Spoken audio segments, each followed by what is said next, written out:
जैसा आप लोग जानते हैं कि दिल्ली के लोगों के अधिकार छीनने वाला जो मोदी सरकार ने अध्यादेश जारी किया, 8 साल की लड़ाई के बाद 11 मई को सुप्रीम कोर्ट ने आदेश दिया था कि भारत एक जनतंत्र है। जनतंत्र के अंदर चुनी हुई सरकार को जनता के काम करने के लिए पूरे अधिकार और शक्तियां होनी चाहिए।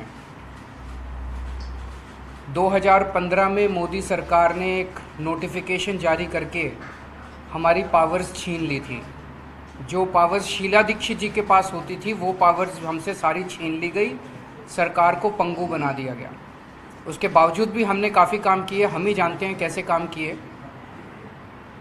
लेकिन 8 साल की लड़ाई के बाद दिल्ली के लोगों को न्याय मिला सुप्रीम कोर्ट से। 11 मई को सुप्रीम कोर्ट का आदेश आया और 8 दिन के अंदर ही 19 मई को मोदी सरकार ने अध्यादेश पारित करके सुप्रीम कोर्ट के आदेश को ख़त्म कर दिया, नल एंड वॉइड कर दिया, कैंसिल कर दिया सुप्रीम कोर्ट के आदेश को।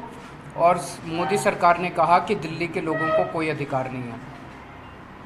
ये दिल्ली के लोगों के न केवल अधिकार छीने गए, बल्कि एक तरह से दिल्ली के लोगों को तमाचा मारा गया, दिल्ली के लोगों का अपमान किया गया कि तुम जो मर्जी सरकार चुन लो, उसको काम नहीं करने देंगे हम। ये मोदी सरकार का संदेश है दिल्ली के लोगों को, आप जो मर्जी सरकार चुनिए, हम आपको काम नहीं करने देंगे। ये अध्यादेश आया है और ये अध्यादेश अब बाद में मॉनसून सेशन में संसद में आएगा। तो संसद में जब आएगा तो राज्यसभा में भारतीय जनता पार्टी का बहुमत नहीं है। 238 सदस्य हैं जिसमें 93 केवल बीजेपी के हैं। तो अगर सारी नॉन बीजेपी पार्टीज़ एक साथ आ जाएं तो इस अध्यादेश को गिराया जा सकता है। तो इसीलिए आप लोग देख रहे हैं कि मैं एक पार्टी अध्यक्ष से जाके मिल रहा हूं और उनकी हम सपोर्ट मांग रहे हैं कि जब ये संसद में बिल आए तो वो दिल्ली के लोगों के साथ खड़े हों, दिल्ली के लोगों को न्याय दिलाएं।